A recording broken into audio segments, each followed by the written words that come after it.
할렐루야. 우리 큰 소리에 대답해 볼까요? 할렐루야. 오늘 말씀은요 아주 유명한 말씀이죠. 오늘 말씀의 제목을 내 안에 누가 있습니까? 라는 제목으로 함께 정해봤습니다. 내 안에 누가 있습니까?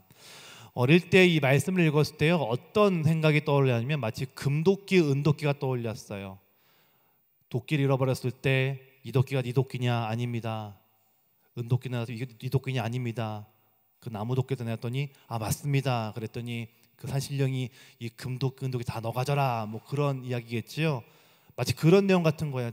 그 솔로몬이 꿈을 꾸었더니 내가 뭘 줄까? 그랬더니 내가 부귀를 줄까? 영화를 줄까? 건강을 줄까? 아니요, 저는 지혜를 주십시오. 그랬더니 다 가져라. 뭐 이런 말씀, 꼭 마치 그런 말씀처럼 느껴졌습니다. 솔로몬이요 1000번제를 드렸더니요 하나님의 지혜를 주십니다. 그래서 지혜의 왕이 되고요. 그 유명한 이야기, 바로 그 다음에 아이를 딱 반으로 갈라라라고 했던 그 재판의 이야기가 나오는 구절이 바로 오늘 내용입니다. 1000번제, 1000번의 예배란 뜻이겠죠. 1000번의 예배, 그 당시 예배는 단순히 찬양을 부리고 이렇게 악기를 연주하는 예배를 넘어서 소를 죽이고 양을 죽였던 예배였을 것입니다. 1000번의 예배, 그러니까 1000마리의 양과 1000마리의 소, 그 이상의 제물을 죽였더니 하나님이 지혜를 주셨다라는 것이겠죠. 아마 엄청난 피해, 홍수의 바다를 잃었을 겁니다. 엄청난 피해 제사가 드려졌겠죠. 번제단은요 대개는 작은 제단이 아니라 가보니까 사람 키, 남자 키의 한 1.5배 되는 제단의 높이를 가지고 있습니다. 그 높은 제단에서 매일마다 양과 소를 태워 죽였습니다. 각을 떠서 멱을 따서 가죽을 벗기고 불태웠더니 그 예배를 받으셨더라. 그게 한 번의 예배였습니다. 그거를 1000번이나 합니다. 그러니까 그 번제단 옆에는 피해 강물이 일어났겠지요. 황소를 태우고 양을 죽이고 그 짐승들의 비명소리가 아마 엄청나게 그 자리에 메꿔졌을 것입니다. 그리고 찬양하고 회개의 제사가 올려졌겠지요. 그 모든 수고를 통해 하나님은 솔로몬에게 지혜를 주셨습니다. 그런데요, 저는 오늘 여러분과 함께 조금 다른 관점으로 오늘 이 내용을 보려고 합니다. 오늘 1절을 보실까요? 1절 이런 말씀이 있습니다. 같이 읽어볼까요?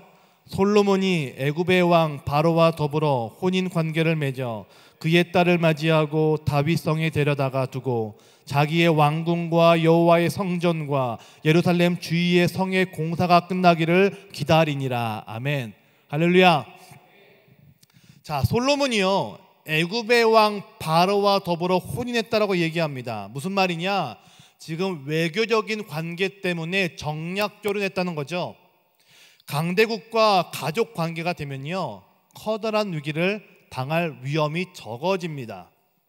즉 솔로몬의 나약함을 보여주고 있는 구절이라 할 수 있겠죠. 그러나 그 다음 구절을 볼까요? 뭐라고 얘기하냐면 데려다가 두고 그럽니다. 혼인관계를 맺은 그 아내를 냅두고 지금 솔로몬이 어디 있는가? 성전과 성벽 공사는 그 자리에 있었다라고 얘기합니다. 무슨 말이냐? 아직 그 여자가 있지만 그 내 마음에 어떤 큰 중심을 두지 않고 그 마음의 중심을 하나님께 가져갔다라는 거죠. 성서학자들이요 이 구절을 보면서 솔로몬은 그 정치적인 약함이 있었고 그 약함조차 하나님께 의지하지 못했다라고 말을 합니다. 그런데요 저는요 솔로몬의 인간적인 면을 보았어요. 이 결과적인 관점을 보면요 솔로몬이 참 잘못한 일이잖아요. 그 나약함을 가지고 있었죠. 그런데 인간의 나약함에도 불구하고 그 마음은 하나님을 향해 있었다는 것입니다. 전 이게 예배자의 기본이라고 생각하는 거예요. 인간은 완벽할 수 없습니다. 완벽한 몸가짐, 완벽한 정숙한 상태, 매일 24시간 다 예수를 바라보면서 난 정결합니다. 그런 게 예배자의 모습이 아니라 진짜 예배자의 모습은 비록 나의 모습은 나약하다 할지라도 비록 나의 모습은 세상과 결탁한다 할지라도 그럼에도 불구하고 내 몸은 하나님의 처소에 있는 것이 예배자의 기본이라는 것이죠. 그 나약함, 그 연약함. 요즘 제가 가장 많이 하는 말 중에 하나가 바로 직면입니다. 직면. 여러분 혹시 직면이라는 단어를 아시나요? 나를 정확히 본다는 거예요. 여러분은 여러분 자신을 정확히 바라보고 계십니까? 교회마다요 청년이 없다고 난리예요. 저번 주에 저는 제 모교회를 다녀왔습니다. 그 성령한국 홍보를 하기 위해서 저희 모교회를 다녀왔는데요. 저희 모교회는 한창 잘 나갔을 때 2,000명이 훌쩍 넘어가는 그런 교회였어요. 물론 인천에 더 큰 교회가 있지만 자랑할 만한 사실이 있다면 인천에서 가장 많은 새벽 기도 인원을 가지고 있던 교회였어요. 그 새벽 기도가 3부까지 있었어요. 4시 반, 5시 반, 6시 40분. 그리고 매일마다 새벽 기도를 위해서 버스가 7대를 돌았어요. 저희 교회가 버스가 2대밖에 없는 거 아세요? 광림교회가요? 근데 제 모교회는 7대가 있었어요. 그런 교회였어요. 매일마다 새벽 기도를 700명 드리는 교회. 그런 교회인데 지금 많이 약해져서 한 1,200명 정도 되는 성도를 가지고 있습니다. 꽤 큰 교회죠. 근데 그 교회 청년 목사를 만나는데 제가 여쭤봤어요. 목사님 청년부가 몇 명이에요? 그러니까 저한테 25명 정도 모여요 그러는 거예요. 1,200명에 25명, 많게 30명, 3% 정도 되죠. 3%? 3%가 안 돼요. 여러분 지금 이게 한국교회 현실입니다. 작년 성도의 출석률 3% 미만이 청년 공동체. 여러분들께서 교육성에 가셨던 그 교회들도 비슷하겠죠? 아이들은 있지만 청년이 없죠. 여러분 왜 청년이 없을까요? 교회마다 이런 좋은 빔 프로젝터가 없을까요? 교회마다 이런 키보드와 드럼이 없을까요? 돈이 없을까요? 아니요, 다 있습니다. 뭐가 없는지 아세요? 하나님의 능력을 경외하는, 하나님을 경외하는 능력을 상실해 버렸습니다. 여러분 예배의 능력이 뭘까요? 예배는요 하나님이라고 하는 거울에 나를 비춰보는 거예요. 예배에 딱 들어오면 많은 사람들이 핸드폰 보기 바쁩니다. 몇 시에 끝나지? 언제 끝나지? 하나님만 주인입니다 고백하면서도 끝나고 나서의 스케줄을 생각합니다. 그렇다 보니까 우리는 경건의 능력을 잃어버린 거예요. 하나님을 경외하는 능력을 상실해버렸습니다. 토미테미의 책에 보면요 이런 말이 나와요. 우리는 하나님 없이 지내는 법에 익숙해져 있다. 혹시 우리의 예배, 하나님이 없는 예배를 신나게 드리고 있는 것은 아닐까요? 그러니까 경건의 능력은 사라지고 경외의 능력은 사라지고 직면의 능력도 사라져버린 것이죠. 2절을 볼까요? 우리 같이 2절 읽겠습니다. 같이 읽습니다. 그때까지 여호와의 이름을 위하여 성전을 아직 건축하지 아니하였으므로 백성들이 산당에서 제사하며. 아멘. 자, 재밌는 말이 나와요. 그때까지 여호와의 이름을 위하여 성전을 아직 건축하지 못했다라고 얘기해요. 여러분 그 전까지 드렸던 예배는 하나님의 이름을 경외하지 않았을까요? 그 전까지 예배는 여호와의 이름을 위한 예배가 아니었을까요? 예배를 드렸습니다. 이스라엘 백성들은요 예배를 아주 쉽게 아주 당연히 원래 드리는 것처럼 수없이 많은 예배를 드렸습니다. 그런데 그 예배는 여호와의 이름을 위한 예배가 아니었다는 얘기예요. 예배가 아주 일반화되었다는 것이죠. 경건의 능력이 사라져버립니다. 그러니 직면하지 못하는 것이죠. 직면. 지난주 속죄원가를 기억하세요? 함께 에베소 5장을 나누었습니다. 에베소 5장 8절에 보면 이런 말씀이 있습니다. 너희가 전에는 어둠이었더니 이제는 주 안에서 빛이라. 빛의 자녀들처럼 행하라. 성경은 얘기합니다. 우리가 원래 어둠의 사람이었는데 지금은 빛의 자녀다라는 거예요. 우리가 누굴까요? 빛의 자녀인 거죠. 그러니까 너희는 빛의 사람처럼 행해라는 거예요. 빛의 자녀. 구원받은 자는 어떤 사람일까요? 아, 내가 옛날에 어둠의 사람이었는데 지금은 빛의 사람이야. 그러니까 빛의 사람답게 살아가야 돼 라고 깨닫고 살아간 사람이라는 거죠. 교회 와서는 열심히 기도하고 예배하고 밖에 나가 똑같이 살아가는 것이 아니라 빛의 사람처럼 살아가야 돼라는 것을 인정하며 다짐하며 살아가는 사람인 거죠. 그럼 내가 어떻게 빛의 사람인가 알 수 있을까요? 예배에서 나를 직면하는 거예요. 직면. 지금 내가 어디 있을까? 어둠에 있나 빛에 있나? 이것을 아는 것이 바로 직면인 것이죠. 솔로몬은요, 일부러 1000번째 예배를 채웠다고 생각하지 않습니다. 여러분, 1000번 예배 대단해 보이죠? 제가 아까 기도하다가요 생각해 봤어요. 나는 정말 1000번의 예배 드렸을까? 드렸더라고요. 제가 광림교회 6년 차입니다. 코랩산 하시면 40일 예배 드리잖아요. 그럼 6, 4, 24, 240번 예배 드린 거예요. 그죠? 게다가 매주마다 주일 예배 드리죠. 저녁 예배 드리죠. 쉐키나 하죠. 비전 드리죠. 그럼 기본 4번 드려요. 52주에 4, 200번. 벌써 1년에 200번 예배 드린 거예요. 거의 6년 차니까 6, 4, 2, 6, 12 맞나요? 1200. 이미 1000번 넘어갔네요. 1000번째 예배가요 어려운 예배가 아니에요. 여러분 1000번 예배 드리셨을걸요? 광림교회 10년 나시면 들었을 것 같은데요. 그렇지 않아요? 솔로몬이 말하는 1000번 예배는요 숫자 1000을 말하지 않아요. 두 가지 의미가 있습니다. 첫 번째는 온전한 예배예요. 온전한 예배.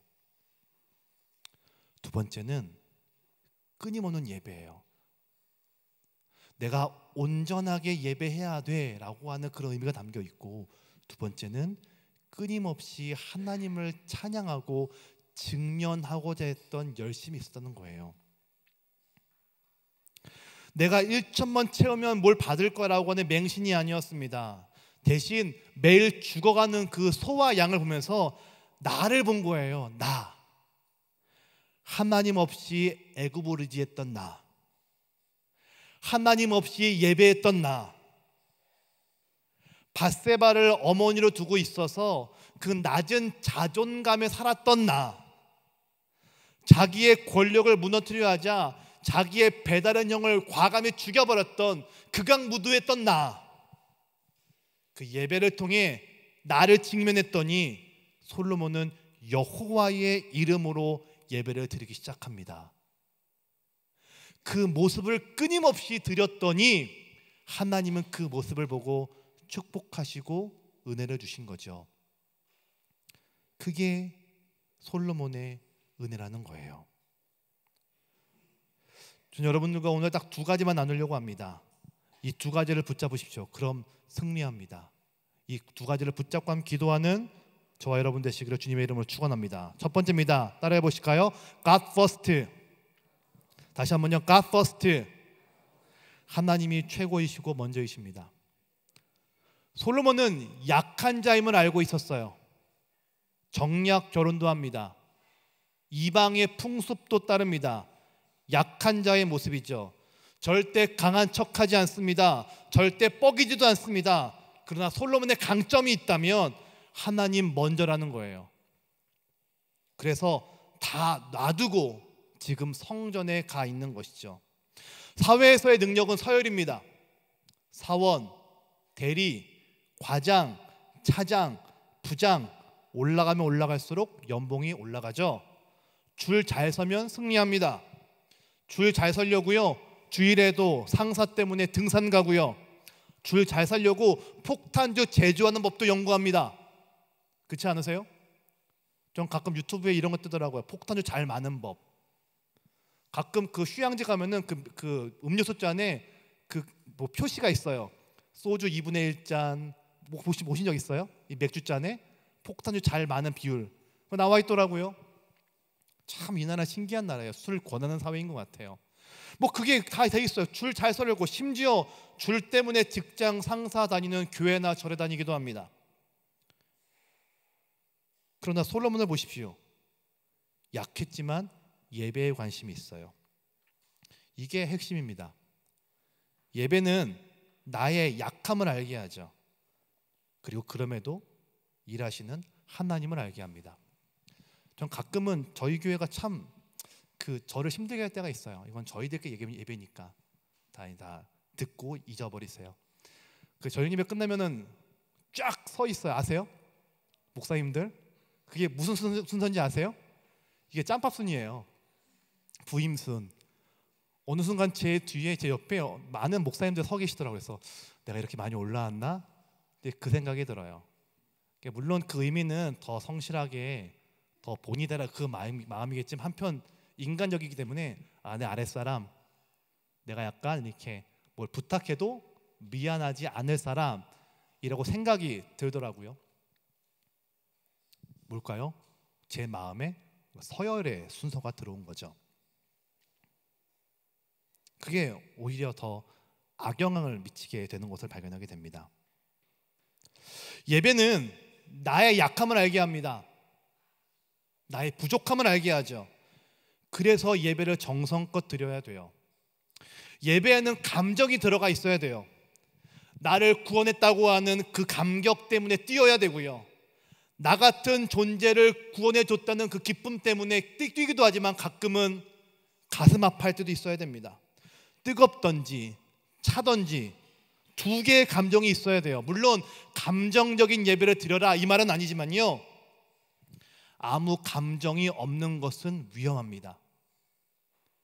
그래서요, 전 우리 예배가 그랬으면 좋겠어요. 뛰던지 울던지 나 같은 존재를 구원해 주셨어 막 기뻐하던지 내가 죄인입니다 아파하던지 이도저도 아니고 박수도 이렇게 매가리 없이 치고 이게 청년분지 이게 저기 무슨 할아버지 할머니 뭐 선교회인지 모를 정도의 무미건조한 예배는 아무런 능력이 없다는 거예요.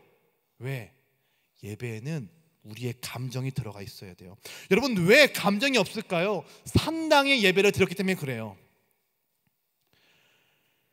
여호와의 이름을 높이는 예배가 아니라 산당의 예배를 드렸습니다. 그런데 솔로몬은 다르죠. 7절을 보니까 이렇게 얘기합니다. 7절 같이 읽어볼까요? 같이 읽겠습니다. 나의 하나님 여호와여, 주께서 종으로 종의 아버지 다윗을 대신하여 왕이 되게 하셨사오나 종은 작은 아이라 출입할 줄을 알지 못하고. 아멘. 자, 왕인데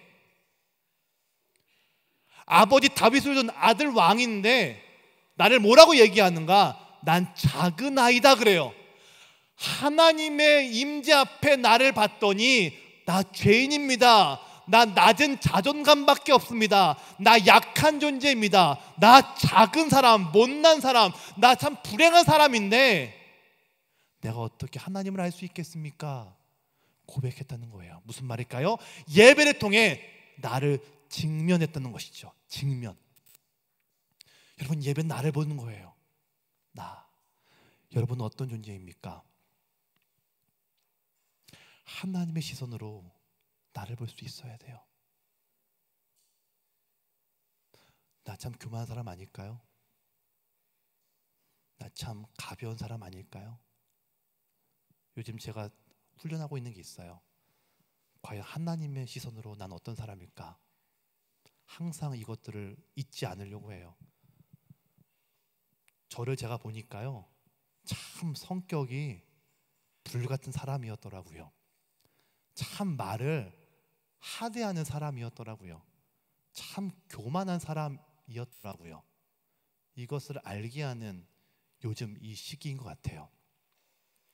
그래서 기도하게 되고, 그래서 성경에 있는 이 말들이 이해가 되기도 하고 공감되기도 하고 찬양이 은혜가 되기도 합니다. 왜? 나를 내가 알기 때문에 그렇죠. 십자가엔 능력이 없어요. 여러분, 나무 작대기 2개를 여십자로 붙여놓은 게 무슨 능력이 있겠습니까? 근데 그 십자가에 예수가 달렸기 때문에 능력이 있는 거예요. 예수가 나 때문에 죽었잖아요. 나, 어떤 난데?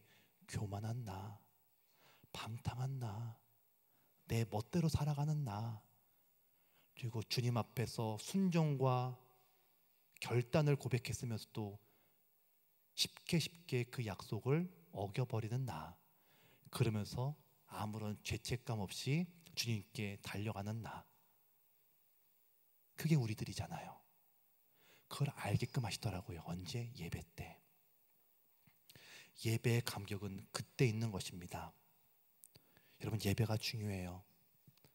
제가요 제일 두려운 게 여러 가지 있는데 그 중에 하나가 뭔지 아세요? 선교 갔다 온 다음이에요. 선교할 때 열심히 밤새 뜯고 붙이고 오리고 모이고 기도하죠. 잘 끝냈습니다. 교육 선교 가서 은혜 받고 많이 왔고요. 그 섬기는 교회 사랑 많이 받고 왔습니다. 끝나고 나서 예배의 자리를 잃어버리는 거예요. 그게 제일 두려워요. 그건 하나님을 채우기보다 내 영광, 내 의, 내 행적을 채운 것이죠. 다 끝났으니까 할 거 다 했다가 아니라 내 안에 무엇이 있는가 볼 수 있어야 됩니다. 선교는 그게 목적이에요. 그래서 예배를 잘 드리셔야 돼요. 예배, 하나님 먼저. 이 하나님 먼저가 우리 안에 있을 때 그때부터 하나님이 나를 통해 솔로몬처럼 역사할 줄로 믿습니다. 두 번째 따라해 보실까요? 다시 한번요. 사람이 성전이다. 여러분, 사람이 성전입니다. 하나님이 중심이세요. 그리고 그 다음은 사람이 중심이 되어야 합니다. 사람을 잘 다스리는 권력이 중심이란 얘기가 아니라 내 마음대로 살아가는 것이 중심이란 얘기가 아니라 솔로몬은요 사람에게 관심이 있었어요. 자, 9절을 보실까요? 우리 9절을 다 함께 읽겠습니다. 누가 주의 이 많은 백성을 재판할 수 있사오리이까? 듣는 마음을 종에게 주사 주의 백성을 재판하여 선악을 분별하게 하옵소서. 아멘. 자, 뭐라고 얘기하냐면 듣는 마음을 구합니다. 듣는 마음을 주십시오. 그러니까 11절 하니 이렇게 응답하십니다. 같이 읽어볼까요? 11절입니다. 이에 하나님이 그에게 이르시되 네가 이것을 구하도다. 자기를 위하여 장수하기를 구하지 아니하며 부도 구하지 아니하며 자기 원수의 생명을 멸하기도 구하지 아니하고 오직 송사를 듣고 분별하는 지혜를 구하였으니. 아멘. 자, 솔로몬이요 듣는 마음 주세요. 그러니까 하나님 뭐라고 말씀하시냐면 송사를 듣고 분별하는 지혜를 구했구나라고 말씀하세요. 자, 그러니까 듣는 마음과 분별의 지혜가 똑같단 말이에요. 이해되세요? 듣는 마음과 분별하는 지혜가 똑같은 말이란 얘기죠. 자, 듣는 마음을 일컬어서 오직 송사를 듣고 분별하는 지혜라고 말씀하십니다. 무슨 말이냐? 사람을 잘 다스리는 지혜라는 것이죠. 여기서의 지혜란 말은요 히브리어로 비나라는 말인데요, 이 말은 구별하다 이런 뜻이에요. 구별하다. 명철이란 말을 사용하기도 하는데요, 판단이란 말입니다. 판단. 무슨 말이냐? 무엇가 중요한가, 뭐가 중요치 않은가, 이걸 판단했던 얘기예요. 쉽게 생각하면 사람이 중요한가 돈이 중요한가, 이거를 판단했다 이런 뜻입니다. 여러분, 사람이 중요해요, 돈이 중요해요? 사람이 중요하죠. 근데 가끔 우리는 돈을 쫓습니다. 이걸 지혜라고 말하는 거예요. 여기서는요. 자, 하나님이 야 네가 건강과 장수와 부를 구하지 않고 지혜를 구했다라고 말합니다. 왜 그러냐? 솔로몬은 사람을 중요하게 여겼기 때문에 그래요. 사람이 왜 중요할까요? 사람이 곧 성전이기 때문에 그렇습니다. 여러분, 사람은 성전입니다. 하나님의 영이 사람 안에 있기 때문에 그래요. 성전에는 하나님의 영이 있어야 되죠. 그러니까 사람 이꼬르 성전인 거예요. 우리가 성전입니다. 성전. 우리 안에 하나님의 영이 있을 때 그때 비로소 하나님의 역사가 일어나는 거예요. 그래서 솔로몬은 사람을 향한 지혜를 구했어요. 무엇이 중요하냐? 부귀, 영화, 건강 이런 게 아니라 난 사람이 중요합니다. 왜? 하나님의 관심사는 사람에 있었기 때문에. 하나님의 영이 있기에, 성전이기에 솔로몬은 성전에 관심을 두고 있었어요. 솔로몬은 성전을 건축합니다. 근데 솔로몬이 정말 건축하고 싶었던 것은 사람이었단 얘기예요. 사람, 하나님의 성전. 그래서 성경은 신기하게도 그 다음 구절이 그 사람의 목숨을 반으로 나누냐 마냐 했던 그 두 명의 창녀의 이야기를 소개하고 있는 거예요. 이걸 반으로 가릅니까? 줍니까? 어머니와 아들의 이야기가 바로 그 다음 구절에 나온다는 것이죠. 바로 솔로몬의 재판이 그 다음에 나온다는 것입니다. 여러분, 사람은 성전입니다. 하나님의 영이 우리 안에 있기 때문이죠.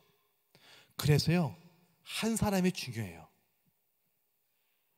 우리 공동체는 한 생명을 위한 공동체가 되어야 합니다. 한 생명. 우리 교회, 우리 공동체가 100명 모였어, 1000명 모였어, 와 10,000명 모여서 부흥했다. 아니요, 그 부흥 아닙니다. 그건요, 동원이에요. 그건요, 모객이에요. 여러분, 100명 모으는 게 어려울까요? 쉬워요. 어렵지 않습니다. 매주 수요일마다 저희 교회에서요, 노인분들과 노숙자들을 위해서 이렇게 빵과 약간의 여비를 드리세요. 새벽 5시 반에 드리거든요. 전 깜짝 놀랐어요. 할아버지 할머니들이 전국 서울 각지에서요 첫 차를 타고 다 교회로 오세요. 몇백 명이 오세요. 왜? 그 교통비 받으러. 물론 교통비 안에 하나님의 사랑과 예수의 생명이 전달되기에 그분들이 예수를 믿기 위한 기도하는 목적으로 드리는 거죠. 그런데 숫자만 바라보면 100명 모으기 어려울까요? 아니요. 돈 들이면 돼요. 100명, 1000명 쉽게 모일 수 있습니다. 근데 교회는 그런 공동체가 아니죠. 교회는 생명, 한 생명의 공동체인 거예요. 우리 공동체 100명이 있다, 1000명이 있다, 5000명이 있다, 우와 많이 모인다, 중요하지 않아요. 그 안에 한 명이 중요해요. 어떤 사람? 여러분이 중요해요. 내 안에 누가 있는가? 하나님의 영이 있는가? 아니면 하나님의 영을 껍데기로 하는 내 계획, 내 꿈, 내가 원하는 바, 그것이 있는가? 한 명의 생명이 있다면 그때부터 그 사람을 통해 하나님의 역사가 일어납니다. 왜? 그 사람은 성전되었기에. 우리 마음에, 우리 안에 그래서 하나님의 영이 있어야 돼요. 하나님의 말씀이 있어야 돼요. 하나님을 향한 진실한 기도가 있어야 돼요. 그리고 그렇게 되기 위해 그 한 생명을 붙잡고 기도하는 기도의 열정이 있어야 됩니다. 그게 우리의 능력이 되고 간증이 되고 신앙이 되는 것이죠. 선교를 갔다 오셨죠. 지금 저희가 국내 선교팀 4개 팀이 가 있습니다. 멀리는 진주, 화성, 가평, 공주에 가 있어요. 다음 주에 평택 갑니다. 다음 주에 그리고 몽골 가죠. 그리고 우리는 성령한국 청년대회를 치르게 될 것입니다. 여러분, 뭐가 제일 중요한 줄 아세요? 한 생명이에요. 한 생명. 몽골 가서 야 우리가 이런 일을 했어, 중요하지 않아요. 한 명의 생명을 붙잡고 기도하는 그 기도의 눈물이 필요한 겁니다. 내가 이번에 몇 개 교육성에 뛰었어, 와 3개 뛰었어, 와 할례상 칭찬받겠다. 아니요, 가서 내가 한 생명을 붙잡고 기도하는 그 열정과 눈물과 마음이 필요한 거예요. 왜? 그래야 그 안에 하나님의 영이 임했을 때 바뀌는 일이 일어나는 거잖아요. 성령 청년대회 10,000명 모였다, 우와 10,000명 모였어. 아니요, 그 10,000명 중에 내가 바뀌고 그 10,000명 중에 내가 눈물로 기도할 사람이 있다면 그게 중요한 거예요. 왜? 그 사람이 성전이잖아요. 예수님은요 10,000명 모일 수 있었어요. 10만 명 모일 수 있었어요. 그런데 예수님은 딱 12명의 제자들과 함께 동고동락하시다 죽임을 당하셨어요. 왜? 한 명이 성전이니까. 우리 공동체 그런 공동체가 되었으면 좋겠습니다. 한 명을 위한 공동체예요. 한 명. 여러분 안에 누가 있습니까? 하나님의 영이 있으십니까? 여러분은 지금 누구를 위해 기도하고 계십니까? 한 명을 위해 기도하고 계십니까? 한 명이 회복된다면, 한 명이 달라진다면 우리 공동체에는 믿음의 간증, 믿음의 고백, 그리고 충만한 은혜, 성전되어가는 거룩한 주의 나라가 될 줄로 믿습니다. 우리 공동체는 빛의 숲이에요. 숲은 나무가 있을 때 숲이에요. 나무가 없는 숲은 없습니다. 그러려면 나무 하나하나가 건강해져야 돼요. 우리 안에 예수가 있어야 됩니다. 우리 안에 하나님의 영이 있어야 됩니다. 우리 안에 하나님을 향한 진정 어린 기도가 있어야 됩니다. 여러분, 빛의 자녀로 살아가십시오. 교회에서만 빛이 아니라 밖에서도 빛으로 살아가기로 결정하고, 살아가기로 결정했을 때 주님, 내 안에 예수의 영이 깨어납니다. 말씀 붙잡고 기도하며 매일마다 하나님의 영적 전쟁으로 승리하는 저와 여러분 되시기를 주님의 이름으로 축원합니다.